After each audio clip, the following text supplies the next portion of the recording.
Voy a mencionar un poco la agenda del día de hoy para dar inicio. Vamos a dar la apertura por parte de la oficial encargada de salud mental y apoyo psicosocial. Luego tendremos un espacio con las sociedades nacionales para poder también discutir esta temática. Luego entraremos a una ponencia con el doctor Francisco Ceballos de Chile. Y por último, vamos a tener un espacio de preguntas y de cierre del evento. Entonces, cualquier inquietud, duda, la pueden también generar por medio del chat. Y también recordarles que en nuestras redes sociales estamos haciendo también mensajes en cuanto también en el marco de este mes.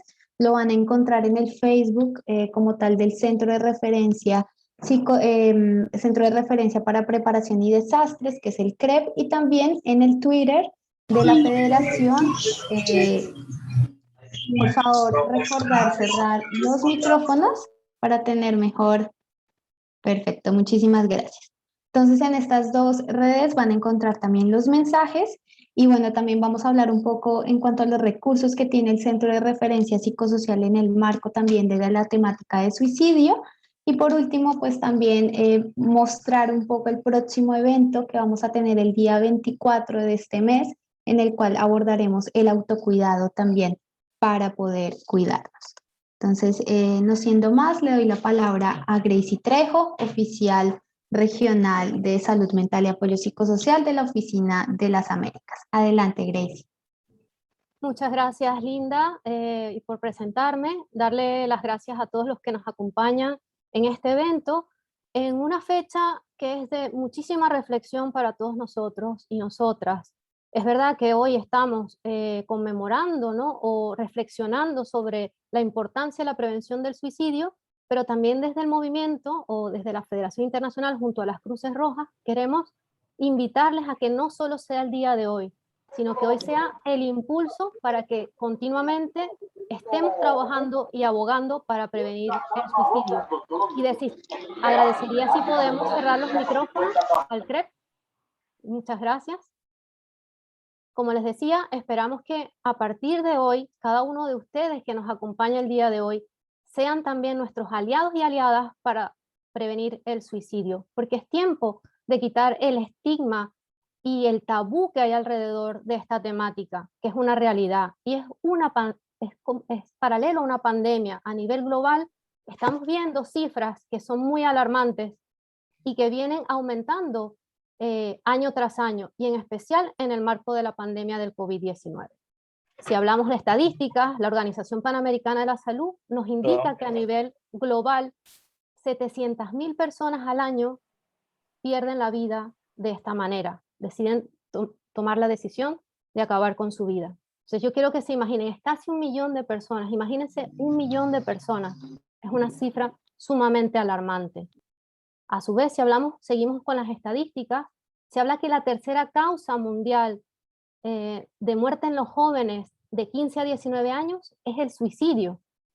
Entonces, son cifras que queremos que todos nos llevemos el día de hoy, porque todos podemos hacer acciones para reducirlo y sobre todo, como les digo, insisto, quitemos el estigma que hay alrededor del suicidio.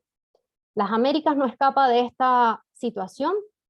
Lastimosamente en nuestra región desde el 2019 se viene incrementando la cantidad de suicidios y, como les mencionaba, en el marco de la pandemia hay factores de riesgo que están exacerbando que las personas tomen esta decisión. Ustedes preguntarán, ¿y cuáles son los factores de riesgo? Pues los factores de riesgo que se han exacerbado son la soledad, la depresión, el sentirse solos, el vacío, los problemas económicos, estar sometido o expuesto a violencia de cualquier índole. Recuérdense que la violencia doméstica ha aumentado también exacerbadamente, exponencialmente. Y por ejemplo, los niños, las niñas, adolescentes y las mujeres han sido expuestos a violencia sexual y de otra índole, que mella finalmente en su salud mental y les lleva a cometer suicidio por no contar con redes a su alrededor o sentirse solos y sentir que no pueden llevar solos y solas esta carga. Es tiempo de reflexionar. En este foro vamos a estar hablando con las sociedades nacionales para ver lo que ellas están haciendo. Vamos a escuchar también la voz de los jóvenes a través de la Comisión de Juventud, y vamos a hablar también con especialistas que nos van a contar también de primera mano qué ocurre con las personas que deciden terminar con su vida. Por último, ya para darle la palabra a todos ellos, queremos que compartan todos los hashtags que estamos elaborando, los mensajes, porque ustedes tienen el poder en sus manos de ayudarnos a transformar la percepción social que hay sobre el suicidio. Es una tarea de todos hacerlo por y para todas. Y recuerden que si durante este foro alguno de ustedes siente que se remueven sentimientos o no están preparados para cierta información que se va a dar, por favor pueden retirarse o pueden también escribirnos porque no queremos que se vayan tampoco sin algún apoyo. Acuérdense que aquí no estamos solos. También comentarles que esto es una situación que no es ajena. Quizás muchos de nosotros también hemos pasado en algún momento por tener pensamientos suicidas, de que pensamos que ya no vale la pena seguir viviendo. No hay que avergonzarse de eso, porque también somos humanos y es válido sentirnos débiles, pero también tenemos que tener la esperanza de que no estamos solos ante esto. O también puede ser un familiar, un ser querido. Es una realidad muy cercana, aunque no lo pensemos o no nos hayamos percatado de esto. Dicho esto, recuerden, todos podemos hacer algo para prevenir el suicidio. Sin más, le voy a pasar la palabra a mi compañera Linda San Marco, que será la oradora de orden de este evento. Muchísimas gracias. Muchísimas gracias, Gracie, por estas palabras de apertura al evento. Y bueno, para dar continuidad a este espacio de construcción del conocimiento, voy a presentar a los ponentes de las sociedades nacionales que nos acompañan en el día de hoy, comenzando por Fátima de León Acosta, de Cruz Roja Mexicana, Carlos Mario Londoño, de Cruz Roja Colombiana, y Carmen Valle, de parte del Centro de Referencia Psicosocial de la Federación.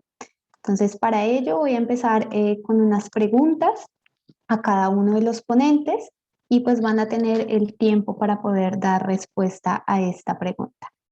Para el doctor, empezando por el doctor Carlos Mario Londoño de Cruz Roja Colombiana, la pregunta se orienta a cuál ha sido el impacto en la salud mental y la relación del aumento de los intentos de suicidio durante la pandemia. Y también a partir de la experiencia que cuenta también la Sociedad Nacional, cómo se puede mitigar el efecto pues, que ha tenido también la pandemia en la incidencia del suicidio. Adelante, doctor Carlos. Bueno, gracias, Linda. Buenos días a todos. Es importante empezar diciendo que el COVID-19 no solo ha impactado la salud mental, también ha impactado la salud social. Fíjense que esta pandemia, para la que no estábamos preparados como sociedad, nos impuso muchas cosas. Y esa imposición afectó nuestra salud física, nuestra economía. Ahora hay más gente pobre, en miseria y miseria extrema. Afectó las relaciones de pareja. Muchos tuvieron que quedarse encerrados con una mujer que no conocían o no pudieron estar junto a la mujer que amaban durante un año y más. Esta imposición también afecta directamente la salud mental. La recreación, los grupos, las universidades se cerraron, los colegios se cerraron, las empresas se cerraron. Entonces, todo esto llevó a un atropello a la salud mental y piensen en esto. Nosotros históricamente, nosotros como animales sociales, necesitamos la interacción de los unos con los otros cara a cara, viéndonos. Hay una cantidad de componentes neuropsicológicos que nos preparan para ese encuentro, para leer los gestos, el comportamiento no verbal. Y de un momento a otro lo vimos claudicado, cerrado, cercenado. Algunos grupos sociales, algunas personas estaban más preparadas que otras. Muchachos de determinados grupos de edad ya venían manejando redes sociales y computadores, y esto hacía mucho tiempo, estaban entrenados para esa virtualidad, pero muchos otros grupos no. principalmente de adultos y de adultos mayores.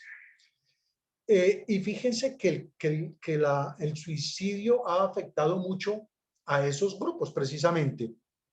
Hablábamos ahora que hay población de 20 a 25 años en Colombia, 20 a 25 años, muy afectada por temas de pandemia, suicidio y muchos otros adultos entre 45 y 55 años. Y vemos por qué esto, nos preguntamos, pues porque este aislamiento afectó a estos dos grupos poblacionales de una manera significativa hoy. Pero yo quiero plantear algo. ¿Qué pasará dentro de unos años con los niños, por Dios, que llevan toda su vida encerrados? Si un niño tiene 2 años, lleva 2 años encerrado, no ha socializado. Y si tiene 4, lleva la mitad de su vida encerrado. Entonces, ¿qué va a pasar con el suicidio dentro de 2, cuando sea un adolescente? Y hay algo, y me voy a adherir a algo que decía ahora Gracie. El aislamiento impuesto genera soledad. Soledad.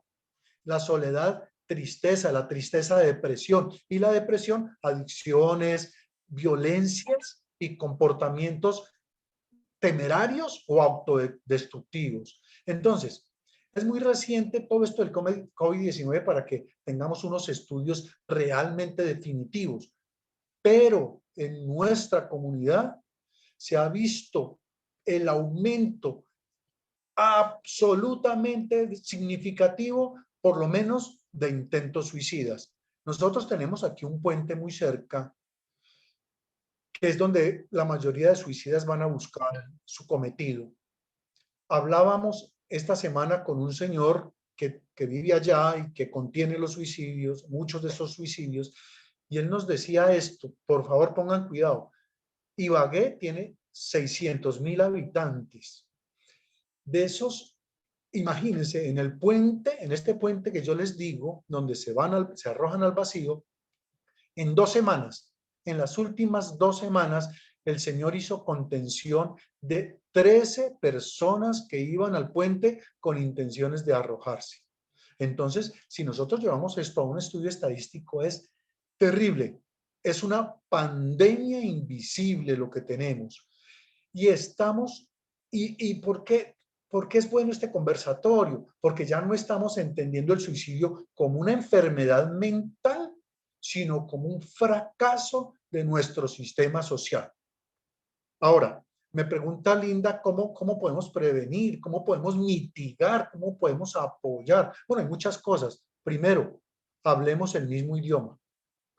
Dejemos la pseudociencia. Hay mucho fantasma, mucho loco hablando de cosas que no sabe. Lo que hace el doctor Francisco, que es nuestro conferencista más tarde, es fundamental. No estudiemos el suicidio desde el momento de la muerte para adelante, estudiémoslo de ahí para atrás, porque es lo que nos enseña cómo podemos prevenirlo. Y fundamental, Linda, y fundamental la audiencia, y fundamental todo. Por favor, sobre todo, construyamos relaciones humanas significativas, con respeto, con tolerancia, con afecto, con cuidado y autocuidado, con solidaridad, con empatía, pero por sobre todo, con mucho amor. Sobre todo, mucho amor. Eso es lo único que puede alejarnos de la soledad, que hace que toda esta cadena lleve a las personas al suicidio. Muchísimas gracias, doctor Carlos, por esto que nos mencionas y también a partir de la experiencia también cómo lo traes también a colación frente a este espacio.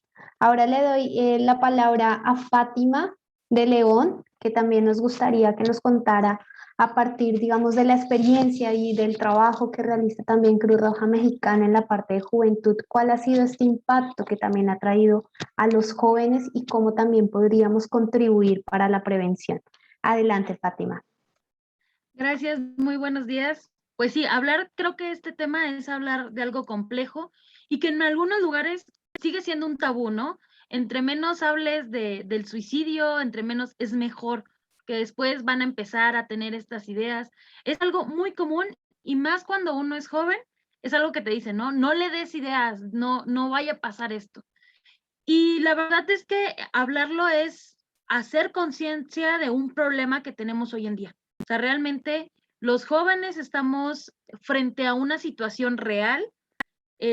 Nosotros lo hemos visto durante la pandemia, ¿no? Los jóvenes antes salíamos, platicábamos, nos desahogábamos con el compañero, con el amigo, y hoy en día, pues como dice el doctor, ¿no? Estamos encerrados, nos llevaron a un ambiente donde hemos convivido un poco más con las familias que no tienen este núcleo tan definido, no estamos todavía como tan acostumbrados a vivir tanto tiempo con una persona. Y desde los jóvenes, bueno, desde, por ejemplo, en México, en el global, si ustedes ven la estadística global, estamos hablando de la 10ª causa, de la 11ª causa de muerte en México. Pero si hablamos para los jóvenes, es nuestra 3ª causa de muerte. O sea, el suicidio es real, es, como decían ahorita, es una pandemia. O sea, también esto se detonó, ¿no? Nos está pasando. Los jóvenes empezamos a hablar de esto y lo empezamos a hacer presente, lo empezamos a hacer real. Desde Cruz Roja Mexicana empezamos campañas donde nosotros hablábamos con ellos y les decíamos, ¿no? Este es un mito, o sea, es un mito que no lo debes de hablar, lo debes de hablar y lo debes de conocer y debes de llevar este camino para que el día que a uno de nuestros compañeros, amigos, no es porque es mi amigo o es mi familiar, no nos va a pasar.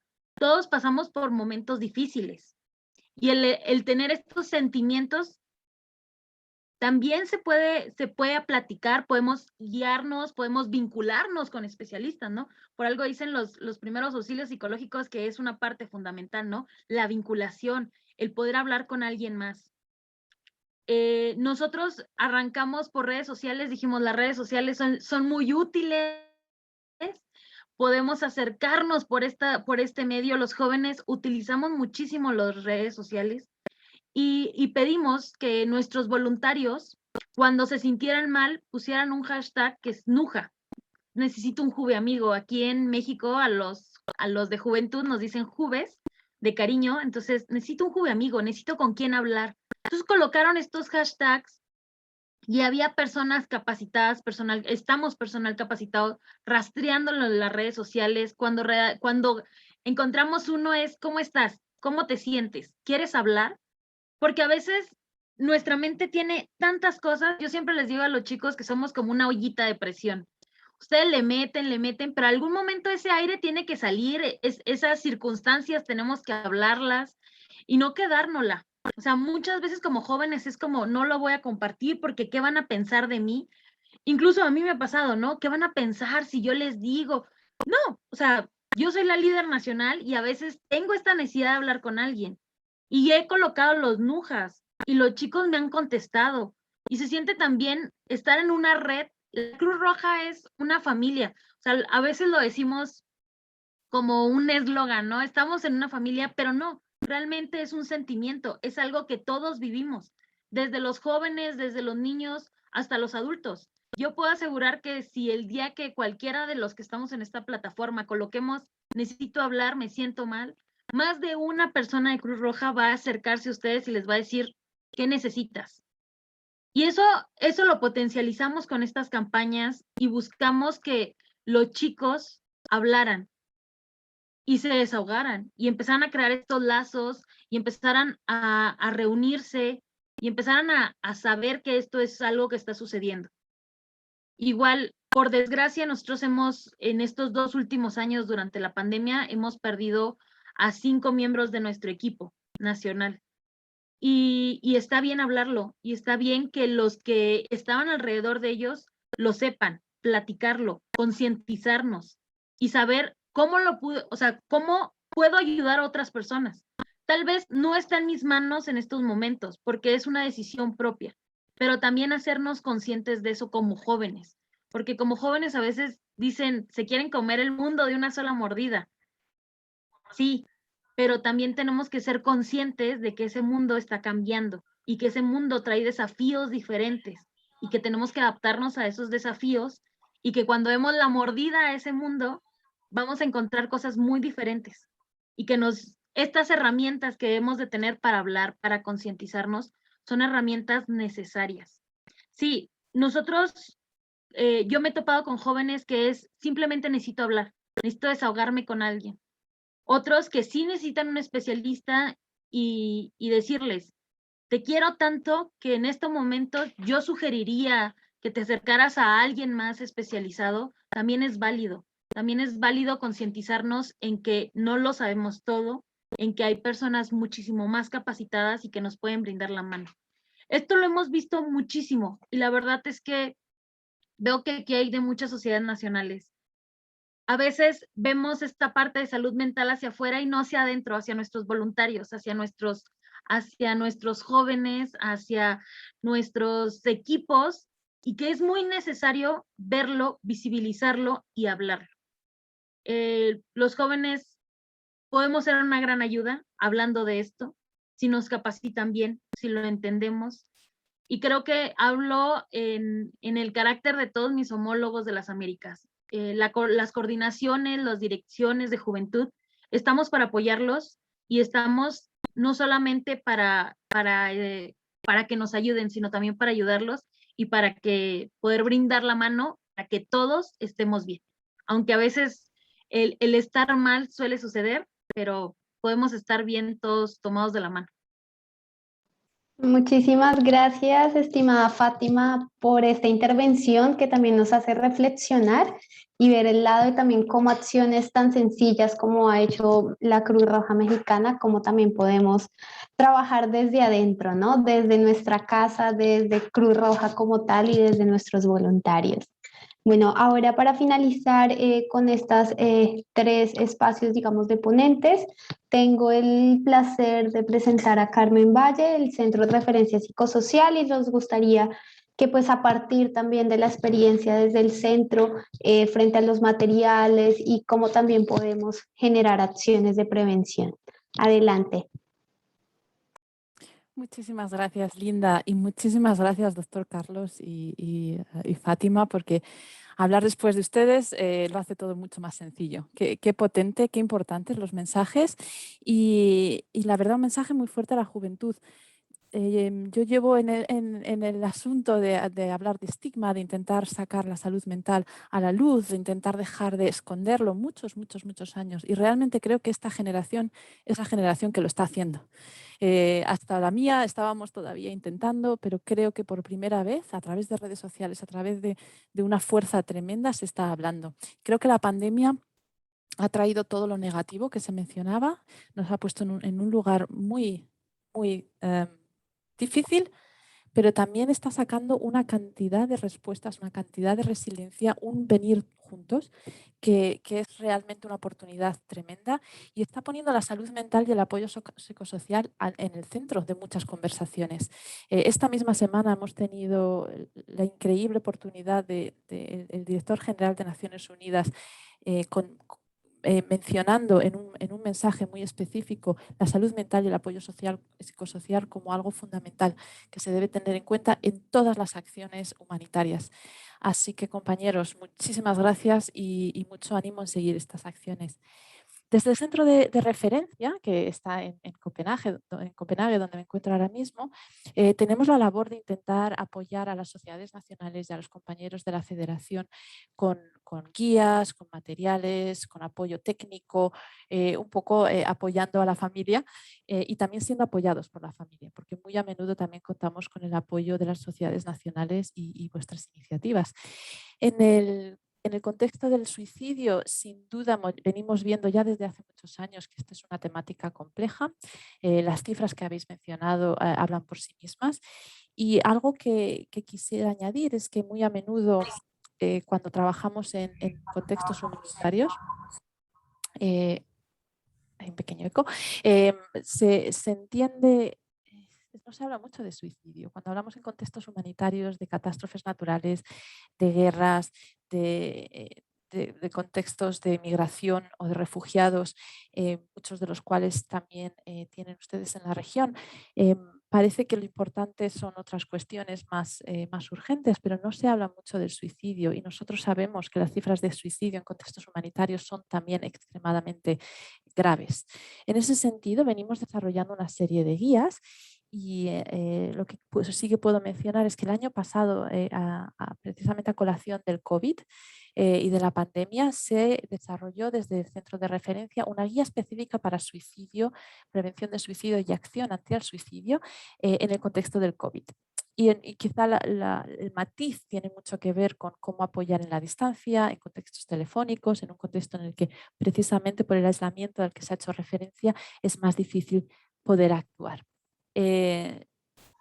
Quisiera decir que quizá tenemos que revisar y añadir la experiencia de los hashtags que Fátima contaba. Me ha parecido fantástica. Creo que tenemos que revisar el documento y añadirla como acción porque es una manera de estar en alerta muy, muy interesante. Esa guía que se hizo en COVID la hemos seguido revisando y ampliando y justo con hoy, con la conmemoración del Día de la Prevención del Suicidio, la hemos publicado en un contexto más amplio para todas las sociedades nacionales, para apoyar a los compañeros en saber cómo identificar, cómo prevenir y cómo actuar. Y es muy importante, uno de los mensajes más fuertes es que podemos actuar, que no nos dé miedo, que no tengamos miedo de que quizás al hablar de suicidio estoy generando más intención en la persona que tengo frente a mí. Quizá si digo algo mal, si una persona tiene una intención suicida y yo digo algo incorrecto, quizá haga una labor terrible.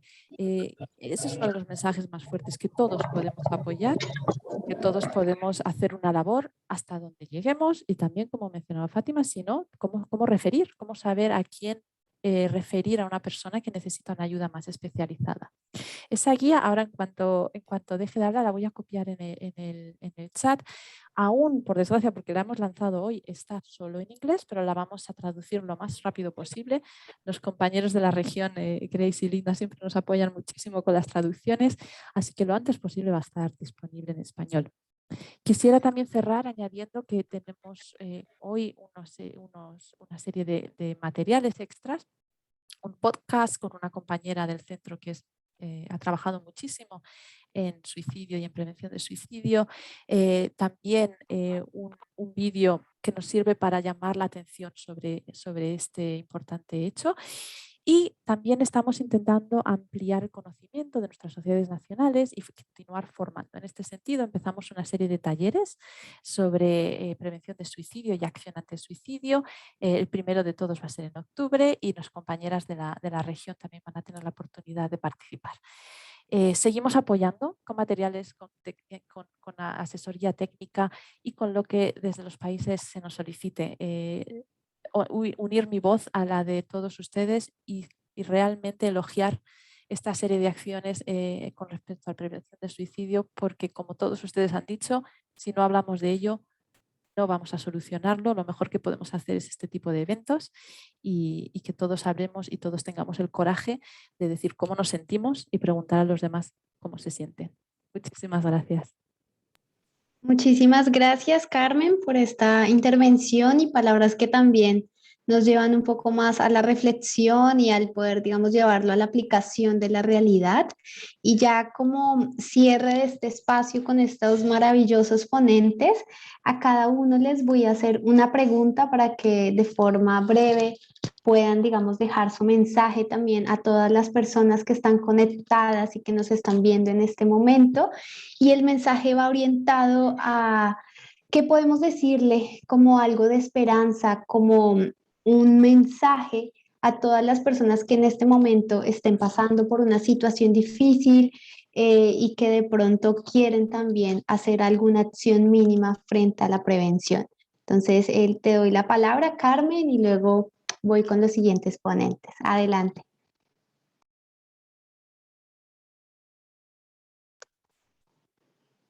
Adelante, doctor Carlos, y vamos en el mismo orden. Luego Fátima y por último Carmen. Adelante. Bueno, gracias. El mensaje mío tiene que ver con algo que ya hemos dicho.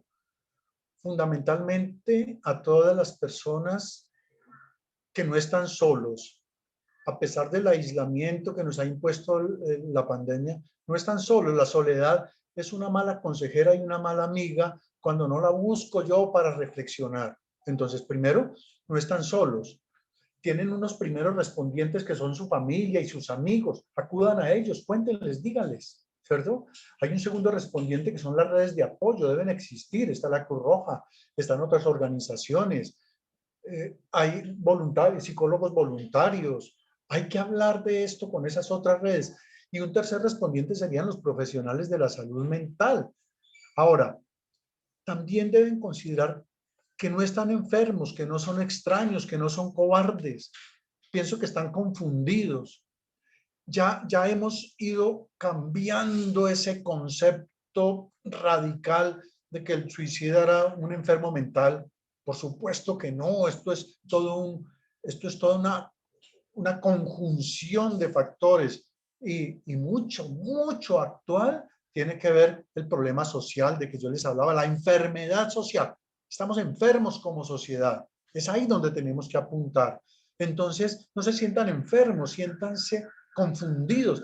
Y, por favor, regálense otro día para buscar ayuda, otro día para hablar, otro día para abrazar, para decirle a la vida sí, a pesar de todo, para entender que entre todos podemos salir adelante y volver a ser felices. Claro que eso se puede.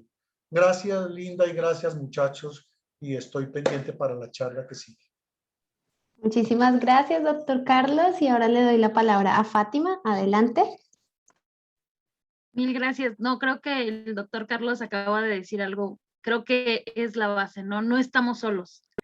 Y sí hay alguien que se interesa y que le importo, porque yo lo digo, o sea, realmente cada vez que tú pones, me siento mal, hay por lo menos un mensaje, hay una persona que se va a preocupar por ti y que a veces no los vemos, no los visibilizamos, porque estamos encerrados en un mundo y que decimos que ese mundo es, no dejamos que más gente que entre, pero la verdad es que siempre hay alguien, siempre, digo, nosotros como voluntarios de la Cruz Roja, siempre vamos a tener una mano.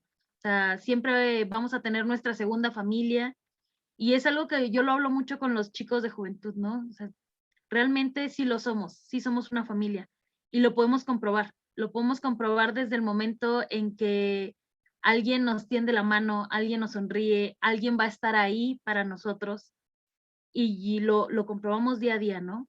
Cuando llegamos a necesitar a alguien de esta familia va a estar, y también de nuestra familia, ¿no? Las redes de apoyo son muy importantes y reconocer esto. A veces tenemos que reconocer que estamos mal para pedir ayuda. Pedir ayuda no es de débiles, creo que es de personas muy valientes y cuando lo necesitemos todos nos cansamos, todos nos estresamos, todos sentimos sentimientos de ira, frustración, enojo, alegría, y eso también hay que compartirlo, ¿no? Y hay que aprender a hablarlo y que no tengamos miedo en el que dirán, más bien en el que me van a ayudar.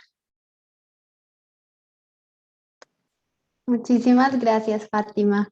Y bueno, y como último mensaje, Carmen, adelante. Muchas gracias. Pues yo quisiera dos mensajes. Uno para la persona que se siente tan terriblemente. Solo puedo añadir lo que el doctor Carlos y Fátima están diciendo. No estamos solos.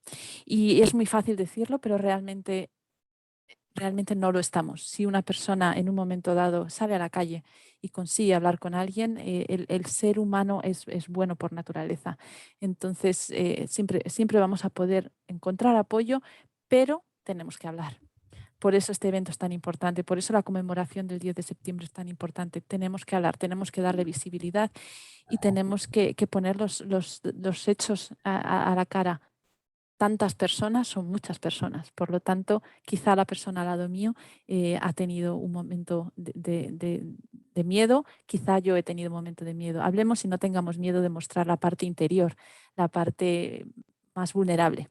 Y quitemos lo negativo a estas palabras, a vulnerabilidad, a sufrimiento. No son palabras negativas, son palabras de mucha fuerza, como también decía Fátima.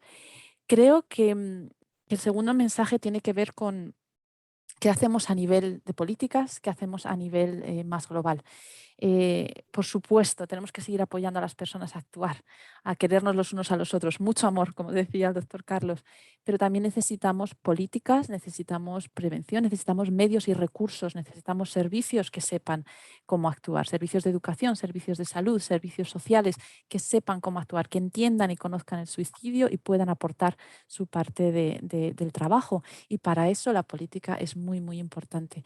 Así que, como siempre, desde arriba hacia abajo y de abajo hacia arriba, todos aportar nuestro granito, todos apoyarnos los unos a los otros. Todos los días pregúntele a alguien cómo está. Nunca sabemos qué respuesta nos vamos a encontrar. Y por otro lado, a las políticas, aquellos que tienen la capacidad de cambiar las cosas a un nivel más grande, que continúen trabajando en ese sentido y que nuestros compañeros en las sociedades nacionales continúen con esta labor tan importante. Bueno, muchísimas gracias a Carmen, a Fátima, al doctor Carlos por este espacio. Y bueno, creo que las palabras sobran de todo esto que se ha dialogado y se ha abordado.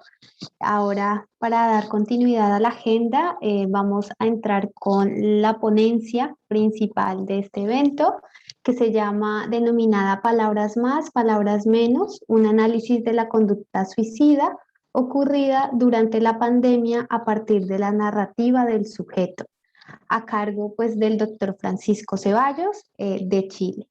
Entonces voy bueno, a leer la introducción también para que ustedes conozcan al doctor como tal. Es un psicólogo licenciado de Ciencias Criminalísticas, magíster en Psicología Jurídica y Forense, es especialista en investigación de homicidios, inteligencia policial e investigación policial del crimen organizado.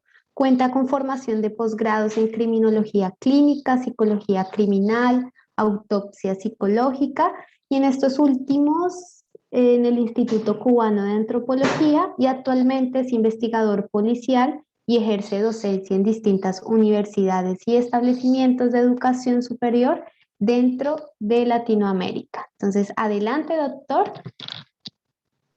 Disculpen, antes de que el doctor hable, Manuel Rodríguez del Centro de Referencia. Por favor, nada más les quería pedir que silencien sus micrófonos para no interrumpir a la presentación. En algunas ocasiones ha pasado que se abren algunos. Por favor, tener cuidado nada más con eso. Y muchas gracias. Bienvenido, doctor.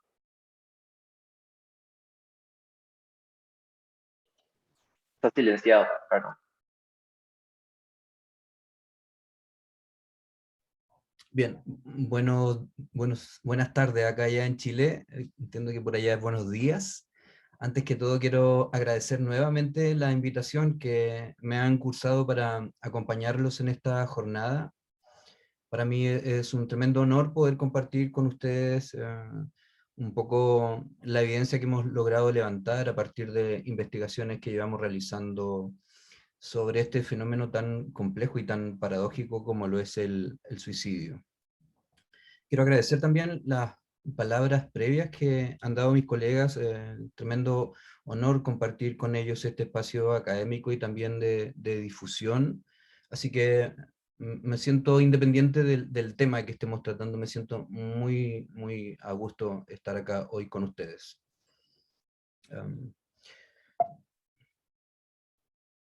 Bien, les comento que sí, hay algo, un primer antecedente que pareciera que es bastante curioso, ¿ya? Y es que quisiéramos pensar, por ejemplo, que los suicidios vienen en aumento, pero en realidad lo que nos está mostrando la diferencia, la ciencia actualmente y la evidencia pareciera que va en una dirección contraria, ¿ya? Aunque no hay estudios ni evidencia concluyente, se ha encontrado que las estadísticas de muertes autolesivas, las estadísticas que nos dan cuenta de muertes autoprovocadas, han ido presentando descensos importantes. Y esto es también palpable a través de grandes organismos. Ya si ustedes ven las cifras que entrega la Organización Mundial de la Salud, hasta 10 años atrás, este organismo reportaba 1 millón de muertes por suicidio. ¿Ya? Hasta hace unos años atrás estas muertes eran 800.000 y recientemente está registrando 700.000 muertes por esta causa. Entonces, no hay una evidencia concluyente. La estadística también nos presenta, como les digo, algunas cifras que son distintas a la percepción que tiene la ciudadanía respecto de este fenómeno en particular.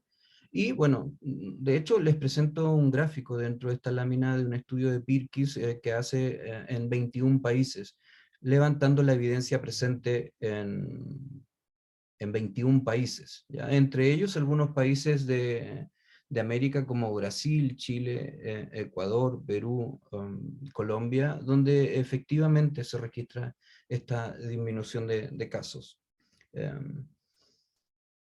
Pese a esta evidencia que ha sido reportada, lo que sí pareciera ser coincidente tiene que ver con la cantidad de personas que cometen intentos suicidas y la exacerbación de problemas derivados de trastornos psiquiátricos. Lo que se ha reportado actualmente en la literatura es que efectivamente las actuales condiciones sanitarias que por cierto, presentan estas nuevas formas de coexistir, ha empeorado alguna sintomatología que venía presente, ¿ya? Principalmente en trastornos como la depresión, la ansiedad, el estrés postraumático y trastornos por abuso de sustancias, ¿ya? Que pareciera que a partir de este confinamiento han presentado una exacerbación. Y por lo mismo también se han reportado mayores intentos de suicidio y también un aumento en los problemas de salud mental experimentados por la población en general.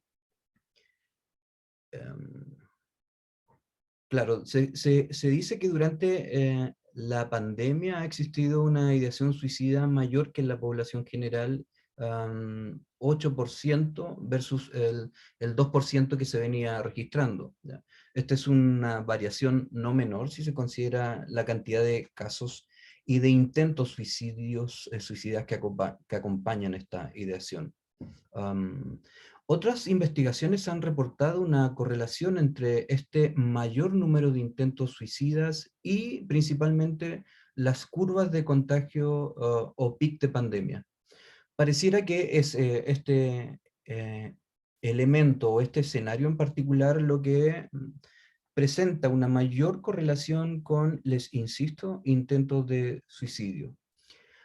Y algunas investigaciones también han reportado que habría un aumento, como les digo, aún no concluyente, de suicidios en determinada población en particular.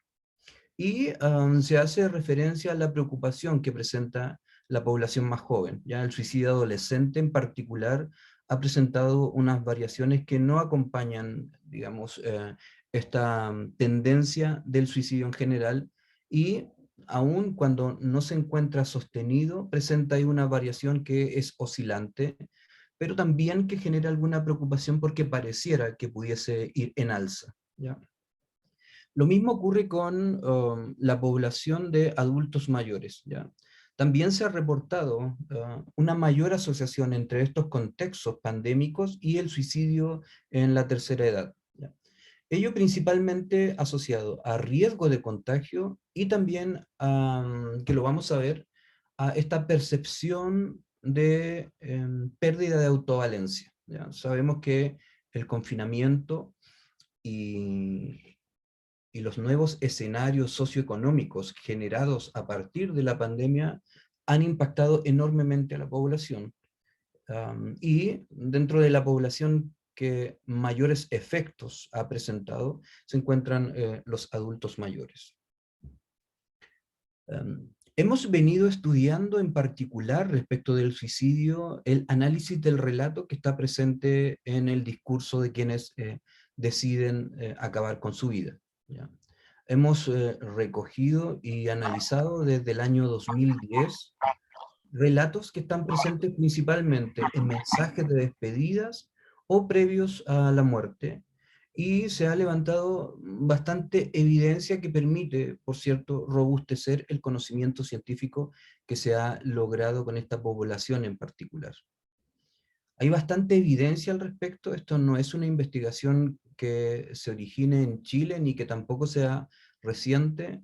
Las investigaciones con notas suicidas llevan más de 50 años y se ha logrado instalar evidencia que pareciera que es mayormente representativa de esta población, ¿ya? Esto es porque lo que se hace es escuchar precisamente la voz de quienes se han quitado la vida, y por lo tanto lo que se ha encontrado es que el relato que está presente en las notas suicidas difiere del lenguaje común.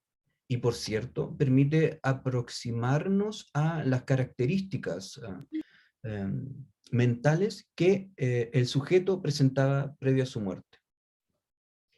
Como sabemos que el suicidio es un acto que comunica como todo acto humano, por supuesto que las notas suicidas entonces constituyen la última palabra frente a eso que no se ha dicho. El análisis de notas suicidas se ha realizado desde distintas formas, desde distintos modelos y recientemente apoyados en sistemas computacionales, utilizando programación neurolingüística, métricas de red y escalamiento multidimensional, entre otras estrategias para analizar de mejor forma el contenido presente en el relato de personas que han tomado la determinación de quitarse la vida. Si hay una de las grandes conclusiones que de las cuales podemos dar cuenta, es que no existe una causa que por sí sola permita explicar la conducta suicida, ¿ya? El suicidio es una cuestión multifactorial, como bien lo dijo el doctor Carlos, y por lo tanto difícilmente podríamos conocer esa causa, ¿ya? Si lo único que podríamos aspirar es a entender una determinación de esta naturaleza, pero única y exclusivamente si lo hacemos desde esta paradojal lógica de quienes han tomado la determinación de quitarse la vida. Hablamos en estos términos porque lo que encontramos en las notas suicidas tiene que ver con esa lógica distintiva de percibir el mundo. De ahí que debemos también cuestionar que si nos encontramos con discursos que forman un perfil psicolingüístico para esta población en particular, también encontramos que las motivaciones y funcionamiento psicológico detrás del suicidio adolescente, por ejemplo, es distinto al que encontramos en el suicidio en personas de la tercera edad. Que las mujeres también presentan un funcionamiento y un uso lingüístico bastante distinto que el de los hombres. Y que quienes han intentado quitarse la vida y escriben notas suicidas también funcionan y presentan un relato que es distinto al lenguaje presente en los sujetos que han cometido suicidio. Hay investigaciones dentro de la literatura que han permitido establecer que no existen diferencias significativas entre quienes escriben una nota suicida y entre quienes no lo hacen. Por lo tanto, el conocimiento que se ha levantado y la evidencia se ha extrapolado a la población de suicidas en general. Cabe hacer presente que no existe un perfil único de riesgo suicida, ¿ya? Aunque nos parecemos, no somos iguales, y en tanto no vemos las cosas como son, sino que vemos las cosas como somos. De ahí también que la percepción sea un constructo psicológico tan importante dentro de este fenómeno, y a la hora de entender por qué finalmente las personas toman una decisión de esta naturaleza. Otra de las grandes conclusiones a las cuales hemos llegado, que tiene que ver con esta motivación o esta pregunta que por lo generalmente nos hacemos, tiene que ver con que la mayor parte de las muertes autoprovocadas se entiende por problemas de relaciones interpersonales. Estudios realizados en esta materia han reportado que entre un 75 y un 82% de los suicidios tienen una motivación derivada de los problemas interpersonales. De ahí que, por ejemplo, problemas económicos, problemas académicos y otro tipo de problemas concretos, finalmente lo que ocurre es que derivan en el deterioro de relaciones interpersonales cercanas. Con esto quiero señalar, por ejemplo, que un adolescente que presenta un fracaso escolar, un fracaso académico, no se suicida precisamente por ese fracaso académico, sino que finalmente lo que hemos dado cuenta es que finalmente la motivación tiene que ver con cómo ese fracaso académico impacta en la relación con los seres más cercanos, como por ejemplo sus padres. Entonces aparece el cuerpo tomando el lugar de la palabra. Finalmente, si consideramos que el suicidio es un acto que comunica, es el cuerpo el que toma el lugar de esa palabra que no ha sido finalmente escuchada. Los suicidas tienen esa particularidad importante. A diferencia de los depresivos, los suicidas funcionan de una lógica distinta. Y ahí que es necesario señalar y recalcar que no todo suicida tiene problemas depresivos, así como también no todos los sujetos con diagnóstico depresivo terminan suicidándose. Esto es importante porque debemos entender que se trata de intervenciones que van a ser distintas y por lo tanto vamos a desplegar dispositivos que deben ser diferenciados. En el caso del cuerpo, el cuerpo es utilizado por los suicidas para instalar o utilizado como soporte o como lienzo de todo aquello que lo conmueve, ¿ya?, hacia esta sociedad y hacia sus relaciones interpersonales. Aquello que no es posible verbalizar, finalmente se transmite a través del cuerpo. Para el suicidio, en tanto, el cuerpo es la última posibilidad de expresar esos sentimientos, pensamientos y emociones. Los sentimientos, pensamientos y emociones, por supuesto, son tan diversos como la vida misma. No existe una única motivación detrás de los suicidios. En poblaciones adolescentes encontramos motivaciones que se asocian principalmente y de manera más fuerte y más robusta a los problemas de relaciones interpersonales. En personas de la tercera edad, por ejemplo, estas motivaciones se vuelven más funcionales y encontramos suicidios en personas adultas mayores asociadas principalmente a la percepción de disfuncionalidad y pérdida de autovalencia.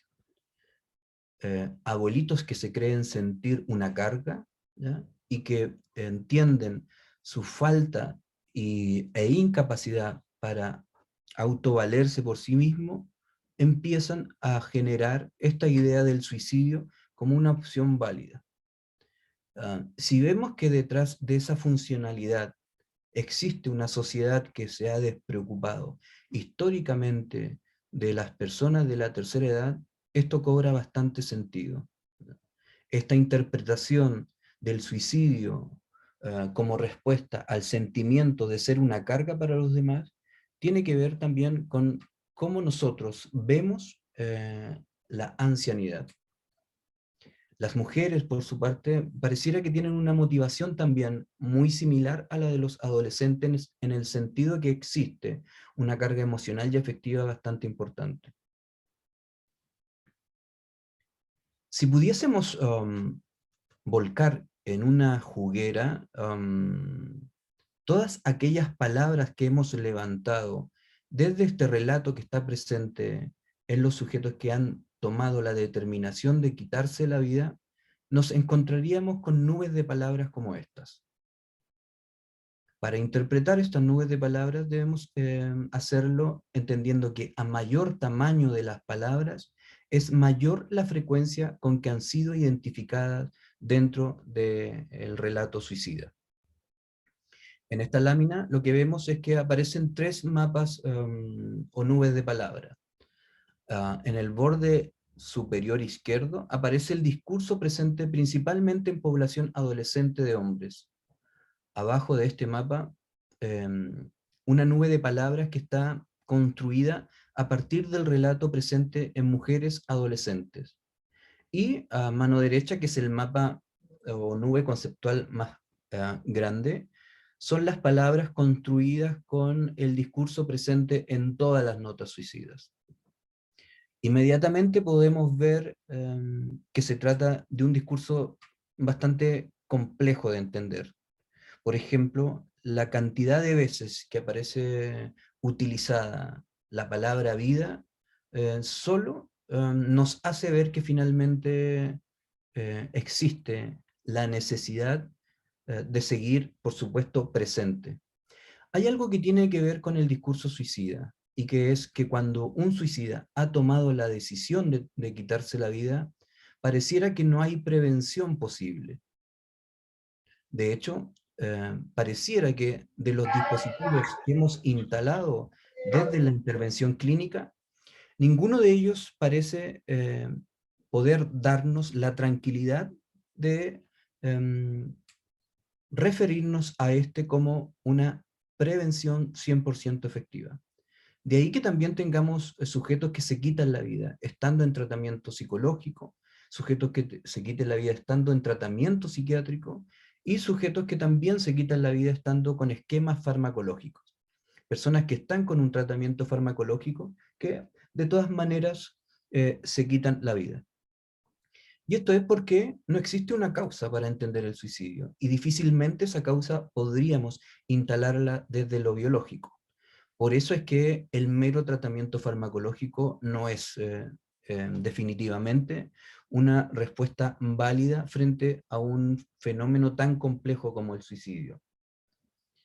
La presencia de otras palabras como la referencia a la madre, al amor, a la vida, nos hacen dar cuenta de que quienes toman esta determinación de quitarse la vida, aun cuando no existen alteraciones mentales graves, estamos hablando de que la mayoría de los casos no presenta alteraciones mentales graves, aun cuando en un 90% de ellos se ha identificado alguna eventual patología, cabe hacer presente que ninguna de ellas es lo suficientemente grave en términos de pérdida de juicio de la realidad como para desestimar el acto suicida como un acto completamente consciente, ¿ya? Salvo, obviamente, excepciones a esta regla. Pero estadísticamente el suicidio es un acto que se realiza de manera consciente. Otra de las conclusiones y de las grandes conclusiones a las cuales hemos llegado es que si quisiéramos resumir el suicidio en una frase, tendríamos que plantearlo desde esta frase: muero, luego existo. Y es que si hemos aprendido de que si hay algo que está presente detrás de todo lo que leemos en la nota suicida, tiene que ver con la fantasía que existe de que se obtiene esa huella imborrable en un otro a partir de la muerte. Y es por eso también que el suicidio provoca, junto con esta huella imborrable, esta culpa intermitente y permanente en quienes rodean a una víctima de suicidio. Hay algo de eso dentro del relato que el suicida sabe muy bien. No me escucharon en vida y por lo tanto ahora, luego de mi muerte, es cuando comienzo a existir.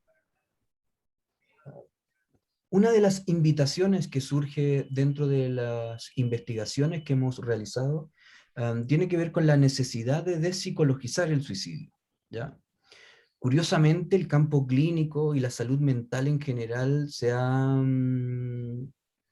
no ha logrado entender el fenómeno suicida completamente. Ciencias como la psiquiatría, por su parte, han defendido de manera casi obsesiva una necesaria y obligada vinculación entre depresión y suicidio, y esto ha impedido avanzar en la cabal comprensión e intervención de este fenómeno. En definitiva, se concluye que la producción científica que hay hasta el momento no tiene suficiente calidad, ¿ya? Si ustedes revisan las investigaciones que se han realizado, nos encontramos con que hay una falta de estudios intervencionistas diseñados específicamente para población específica, ¿ya? Estudios con población adolescente, con jóvenes, con adultos, ancianos, con hombres, con mujeres, y en realidad pareciera que creemos que todos los suicidas tienen un perfil bastante parecido, pero en realidad hay difícilmente la posibilidad de construir un único perfil, ¿ya? Sino que debemos entender el suicidio a partir de estas particularidades fenomenológicas, ¿ya? Predominan, por el contrario, estudios exploratorios y descriptivos con información secundaria, con fuentes de datos que se concentran en aspectos sociodemográficos, y se sabe poco sobre la cognición y fenomenología del espectro suicida, ¿ya? Por lo mismo, existe una necesidad urgente de desarrollar nuevos estudios y estrategias de prevención del suicidio efectivas, ¿ya? Y en particular resulta necesario un abordaje integral, ¿ya? Como decía don Carlos en su presentación, no podemos ver el suicidio desde única y exclusivamente la salud mental, y por eso la invitación está a psicologizar el suicidio y a incluir nuevos espacios de intervención y también de coexistencia, entendiendo que hoy día gozamos de una identidad digital, tenemos una vida digital, y por lo tanto los escenarios digitales también, junto con representar nuevas formas de coexistir, también constituyen nuevos escenarios también de riesgo.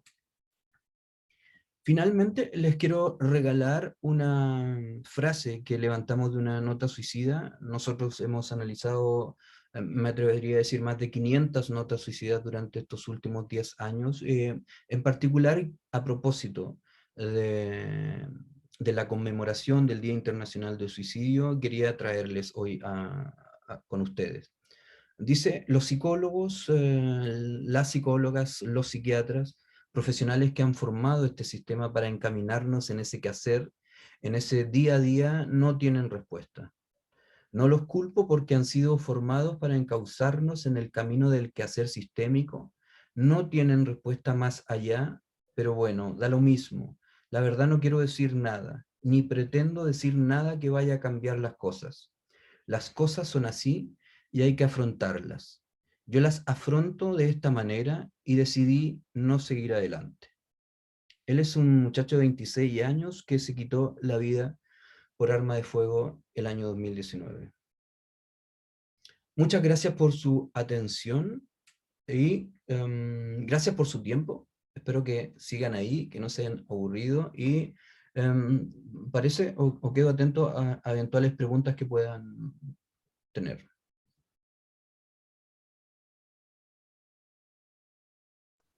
Muchísimas gracias, doctor Francisco, por esta presentación, y creo que nos lleva mucho más a la reflexión a partir del espacio de los ponentes, y con esto que nos traes ya es a partir del estudio y de la investigación de las notas. Creo que también refleja muchas de las acciones que también debemos mejorar y cómo también debemos plantear las intervenciones.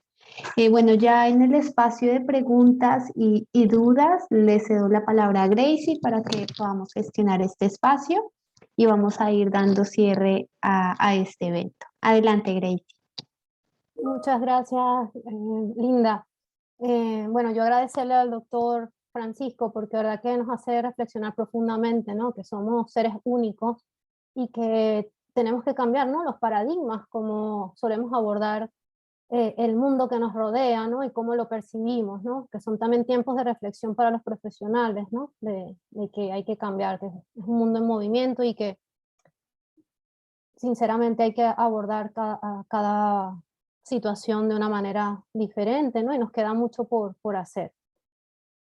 Para abrir este espacio, sí le voy a agradecer a los compañeros del CRE porque se había bloqueado en un momento determinado el chat porque se detectó un pequeño problema. Si lo pueden nuevamente aperturar para los participantes, pero yo por lo pronto, antes que vengan preguntas para el doctor Francisco, habían dos preguntas en el chat durante todo el evento. Entonces vamos a empezar por ellas, doctor Francisco, si le parece, hasta que los compañeros y compañeras puedan elaborar sus preguntas. La primera puede ser para que la respondan cualquiera de los panelistas invitados e invitadas. Miren, Eugenia nos preguntaba lo siguiente: ¿cómo ayudamos a un joven que ha vivido una violencia en cadena? Y ella sí hay una explicación, ¿no? De que venía de la madre. Entonces, ¿cuál sería, por ejemplo, o cualquiera de ustedes que quieran darle ese advice, ese consejo a Eugenia, esa sugerencia para que ella también pueda apoyar a esta persona. Adelante.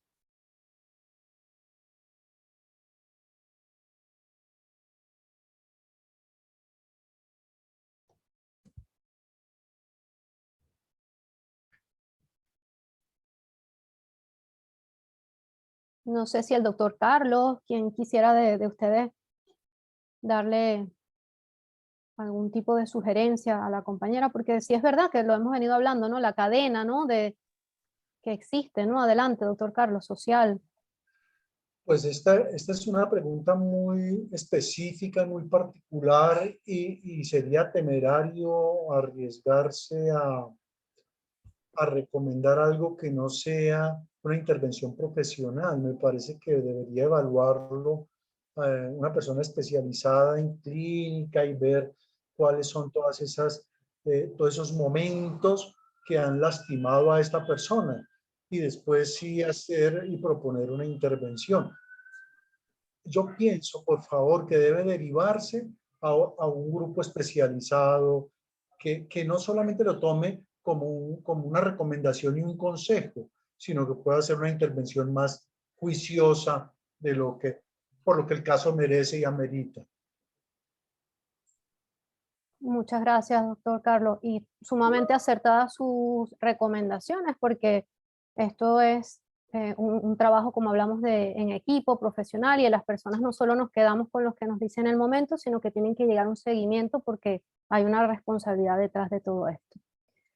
Luego en el chat hubo una discusión bastante discutida, ¿no? y amena, que estuvieron comentando sobre la diferencia, ¿no? Entre que el género femenino, ¿no? Tenía mayor cantidad de intentos y los hombres tenían mayor porcentaje de ejecución.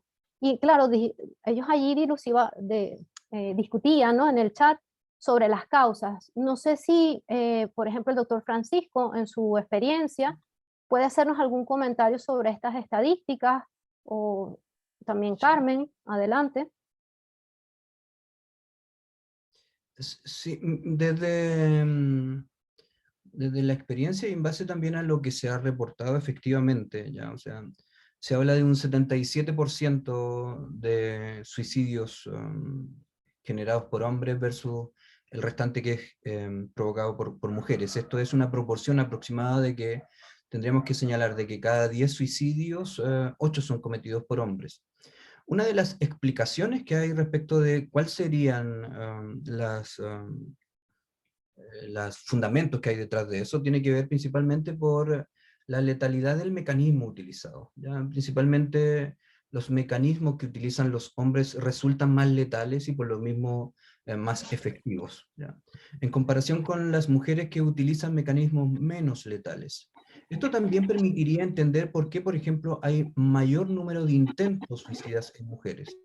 Y es que, por ejemplo, el consumo de medicamentos como medio para provocarse el suicidio es un arma que tiene la letalidad dependiendo del medicamento utilizado y de la cantidad de droga también consumida. Y por eso encontrar, digamos, esa medida no siempre va a ser una respuesta, digamos, letal, ¿ya?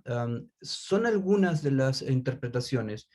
Yo recuerdo otras investigaciones que han interpretado esto como que en el hombre está presente de mayor forma el deseo de morir en comparación con las mujeres, ¿ya?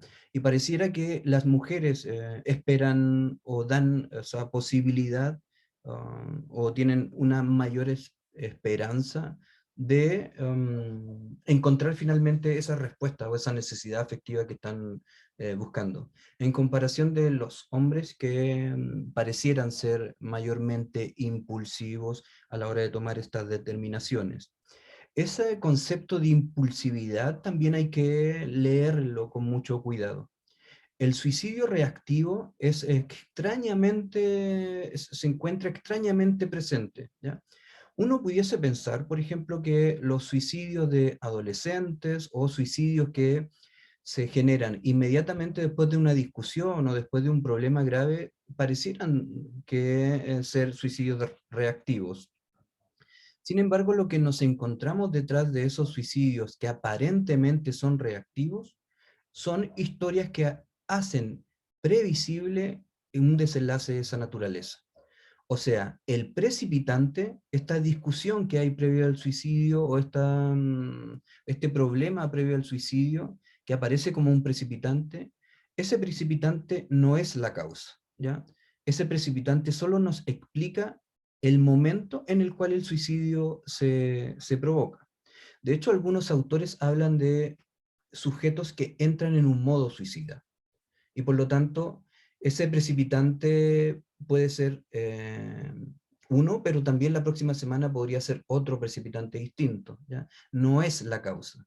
Por eso también hablamos con esa, con esa impronta para decir que no existe una causa, ¿ya? O sea, no podemos decir que alguien se quitó la vida porque le hacen bullying en el colegio, por ejemplo, que es algo que se ve mucho en los medios de comunicación, esto de poner una causa sobre el suicidio, porque eso también desde el entorno nos permite liberarnos de culpa, de esta culpa que se instala a partir del suicidio. Es necesario instalar la culpa en algo que es más bien bastante ambiguo, ¿ya? ¿A quién culpamos por ese bullying? ¿O a quién culpamos, por ejemplo, por algo que en algún momento se nombró como, por ejemplo, la ballena azul? ¿Ya? No sé si ustedes recuerdan ese fenómeno que supuestamente asociaba muchos suicidios a esta práctica, a este juego virtual, pero en realidad desde la evidencia estadística después no podía sustentarse eso, ¿ya? La ballena azul como causa de suicidios. Sería simplificar tremendamente un problema tan complejo como es el suicidio. Y yo creo que quienes estamos hoy acá en esta mesa o en este espacio, entendemos claramente que el suicidio es mucho más complejo que una única causa, es mucho más complejo que un problema de salud mental, sino que tiene una complejidad que incluye una intervención multidisciplinaria. Me alargué con mi respuesta, mil disculpas. No, doctor, no se preocupe, nos encanta escucharle y aprendemos muchísimo de usted. Lo quisiéramos poder extender el foro muchísimo más allá. Grace, ¿me permites una Sí, palabrita? por supuesto, doctor Carlos. Estoy leyendo que Nancy Giraldo nos pregunta en letras mayúsculas Ujú. si se puede prevenir el suicidio. La respuesta es sí, definitivamente sí se puede prevenir. Pero el primer paso para prevenirlo es conocerlo, saber de él. El doctor Francisco hablaba ahora que se conoce muy poco, que se investiga muy poco, que la información no es de calidad. Estoy de acuerdo con eso. Entonces, tenemos que empezar a hacer estudios investigativos de calidad. Tenemos que comprenderlo íntimamente para poder prevenirlo. Ahora, en un campo más particular, en mi hogar, en mi casa, tengo que conocer a mis familiares, a mis amigos, a mi pareja, a mis hijos, conocerlos para destacar comportamientos llamativos y entonces poder derivar, poder pedir auxilio, poder amparar. Pero si no conocemos, si estamos tan autistas, tan alejados de las cosas, tan sumergidos en otros mundos de trabajo, de redes, de distracción, de fútbol. Entonces, estamos dejando de lado algo importante para prevenirlo. Y este encuentro que tenemos aquí es valiosísimo. Es valiosísimo porque es ponernos en común para aprender y para poder prevenir. Gracias y disculpen. No, doctor, por favor, no pida disculpas, que es muy valioso también su comentario, muy acertado. Ya lo comentábamos que, bueno, en la pandemia muchas personas se han dado cuenta que no conocen a sus seres queridos o no se conocen hasta ellos mismos, ¿no? Entonces esto también es reflexión de nosotros como sociedad, ¿no? Y voy a dejar una pregunta aquí, pero antes de dar paso a las que tenemos también en el chat, que hay otras más aquí, es que pensemos nosotros si realmente tenemos una cultura de salud mental y apoyo psicosocial, ¿no? Si nuestra sociedad está preparada para ello, porque creo que viene muy vinculado también a ese círculo, ¿no? De que la sociedad tiene tabú hacia la salud mental. Bueno, no es necesario que me contesten, vamos a ver, tenemos a Diana Camacho, que también ha dejado una pregunta, que quizá Fátima de León nos puede ayudar. Dice, preocupa enormemente la penetración de las redes. ¿Cómo podemos manejar esta situación? Sí, claro, las redes sociales pueden jugar en dos sentidos, ¿no? Pueden ser aliados o pueden ser detractores de esto. Pero el punto es de cómo las abordamos, cuál es la información y cómo llegamos a las personas. Por ejemplo, nosotros que somos jóvenes, tal vez a veces nos falta información certera y real. O sea, hoy en día una de las plataformas que es más común es TikTok, ¿no? Vemos en TikTok videos donde, no sé, son videos rápidos que la persona que los hace solo para divertir. Y entonces en este solo para divertir, a veces desinforman. Entonces también es la parte donde nosotros nos acercamos no solo a las personas que ven el TikTok, sino también al que lo realiza y informarle que esa desinformación, pues al final del día, causa problemas. Las redes sociales pueden ser los amigos de todos nosotros, solo es cómo las manejemos. En Cruz Roja creo que una de las partes que a mí más me gusta es la educación a pares. Y esta parte de la educación a pares es utilizar a los miembros que tenemos de esa edad para construir cosas para sus pares, para los demás jóvenes, que es algo fundamental. O sea, la verdad es que yo lo he visto, es más fácil que un niño le hable a otro niño, que un adolescente le hable a un adolescente, y entonces en las redes sociales es como lo construimos, es como las hacemos partícipe de nosotros. Dejemos que, démosle primero a estos jóvenes que son parte del movimiento, que trabajan día a día, la información adecuada para que el día de mañana ellos puedan construir dentro de las redes sociales esta información. Y estas personas que suben esta parte de esta desinformación, también acercarnos a ellos y exponerles, ¿no? Que al final del día están haciendo que una acción no sea en beneficio de la comunidad. O sea, realmente a mí me ha tocado hablar con personas, con influencers, y les explicamos de por qué, cómo y qué están haciendo y cómo realmente podrían ayudarnos. Entonces, si nosotros concientizamos a estas personas, créanme que cambian mucho su actitud y que nos ayudan a que las redes sociales sean amigables para las personas. Gracias, Fátima. Carmen, adelante, por favor. Muchísimas gracias. Yo creo que desde el punto de vista del usuario de la red social, lo que Fátima comentaba es perfecto, es exactamente lo que yo diría. Creo que hay dos partes más que añadir al tema de las redes sociales y del Internet en general. Uno de ellos es un poco dirigido a la familia y los padres del joven, en este caso. Y es que tenemos que ser más conocedores que incluso que ellos. Creo que hay un cierto miedo algunas veces de involucrarse en las redes sociales. Ay, es tan raro que yo casi que no quiero verlo. Pero al final no podemos parar. Las redes sociales están en la vida de los jóvenes para quedarse, también de los no tan jóvenes. Y creo que los padres y los familiares y cuidadores de los jóvenes tienen que conocerlas y familiarizarse con ellos para también ayudar sobre todo desde la infancia, ayudar a utilizarlas de una manera positiva y utilizar todo lo positivo que Fátima mencionaba, que se puede hacer a través de redes, y minimizar lo negativo. Y el otro punto que quisiera señalar, de nuevo, yo soy muy de políticas y de legislación, hay unos factores muy importantes en el uso de redes que tienen que ver con lo que en inglés se llama el targeting.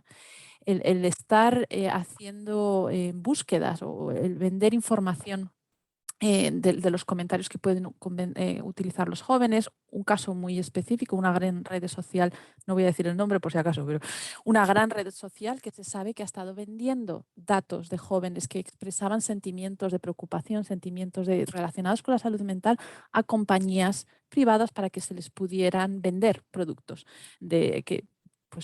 cursos de meditación o algún fármaco. Esto es una cuestión que solo se puede resolver a través de legislación y no es una cuestión de prohibir. Creo que la libertad de expresión es fundamental, pero es una cuestión de políticas y de también enseñar a los jóvenes a discriminar, como decía Fátima, la información buena de la no tan buena. creo que realmente el acceder al contenido privado de las personas para luego, sobre todo razones comerciales, es muy peligroso y puede en muchos casos vincularse con cuestiones como en este caso el suicidio. Entonces, esos dos factores por mi parte. Muchas gracias a ambas, porque como bien ha dicho Fátima, sí, las redes sociales y la tecnología está al servicio de la humanidad. La cuestión es las políticas, como dice Carmen, y cómo todos como sociedad aboguemos para que se utilicen. ¿Bien? Hay muchísimas preguntas muy interesantes en el chat, ya por cuestiones de tiempo. Voy a hacer una última y nos disculpan a los que no les vayamos a responder el día de hoy, pero vamos a buscar la manera de poder hacerlo. Nos hace una pregunta que es muy importante, ¿no? Que tiene que ver con los sobrevivientes, ¿no? Las familias que viven esto, ¿no? Y qué pasa con ellos después que viven una experiencia de la pérdida de un ser querido. La pregunta la hace Isa Lorén Quintero, dice, ¿qué podemos hacer los familiares de un suicida? ¿Cómo procesamos el duelo? Que no sea desde la culpa por lo que no hicimos para evitar el suicidio. No sé si alguno de los panelistas quiere contestar. Sabemos que es una pregunta muy personal y adelante, Carmen. Bueno, por mi parte, imagino que cada país es diferente, los compañeros van a tener también aportaciones más valiosas. Sí que conozco una labor muy importante en el apoyo de pares, de nuevo, en los grupos de apoyo que familiares de personas que han perdido algún familiar por causa de suicidio generan, existen en muchísimos países y suelen ser una vía de desahogo y una vía de comprensión de alguien que ha pasado por lo mismo muy valiosa. Creo que también muchos de estos grupos están muy bien conectados con la ayuda adicional que puede ser necesaria si algún familiar está pasando él mismo o ella misma por un problema más severo de cara al afrontarlo y al recuperarse. Entonces es el apoyo de pares añadido a si algo se necesita más que ese apoyo de pares, poder hacer una referencia. Pero es lo poco que conozco el tema. Los expertos, mis compañeros, sabrán más.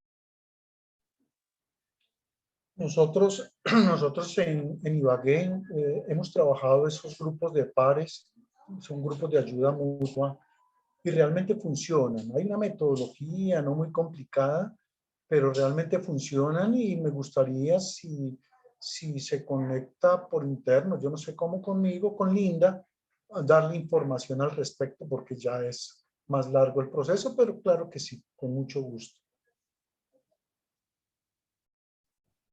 Muchísimas gracias. No sé si alguien más quiere dar una última opinión sobre esta pregunta para ya prácticamente hacer el cierre. Le vamos a pedir muchas disculpas a los que tienen la mano alzada, que está Reinaldo, pero ya estamos sobre la hora. Lo sentimos muchísimo. No sé, doctor Francisco, si quiere dejar un último mensaje. Solo tengo palabras de agradecimiento. Creo que en la medida que como sociedad, como organizaciones civiles puedan ustedes conformar y construir estos espacios, me parece que es el camino adecuado, es el camino correcto y creo que cada uno de estos ejercicios va aportando finalmente un grano de arena. Yo les comentaba un poco en la presentación que los resultados que presento tienen que ver con análisis de notas suicidas. Les comento que, por ejemplo, he encontrado notas suicidas que tienen la extensión de un cuaderno universitario. Esto es más de 100 hojas escritas por alguien que está planificando quitarse la vida. En ese caso en particular, esa nota duró 1 año en escribirse. Y él contaba cada uno de sus días, cómo lo vivía. Y también cuando uno lee un documento como ese, ve la posibilidad cierta de intervenir y de haber hecho algo cada uno de esos días. Y por eso que les vuelvo a agradecer la construcción de espacios que permitan ir avanzando en este camino de prevención hacia conductas que son tan complejas como el suicidio. Así que muchas gracias y reiterarles la predisposición de mi parte para cooperarles en cualquier actividad que ustedes organicen. Así que gracias a ustedes por esta tremenda oportunidad y para mí es un verdadero regalo. Así que muchas gracias. Muchas gracias a todos y todas, a Carmen, a Fátima, al doctor Carlos, a cada uno, del doctor Francisco, que han estado con nosotros en este momento de reflexión, a ustedes que han estado aquí con nosotros, a Linda por organizar gran parte de esta. Los esperamos en el próximo evento. Vamos a estar anunciando por las redes del CREP y de la Federación cuándo será. Esperamos contar con ustedes allí. Y les queremos dejar el último mensaje, como decía el doctor Carlos y como decía el doctor Francisco. El doctor Carlos nos decía, amemos, no juzguemos, seamos más humanos, conozcámonos. Y recuerden que cada uno somos únicos y cada uno de ustedes tiene en sus manos el poder para ayudar a prevenir el suicidio. Se les quiere mucho, por favor cuídense y sigamos adelante. Hasta luego, hasta la próxima.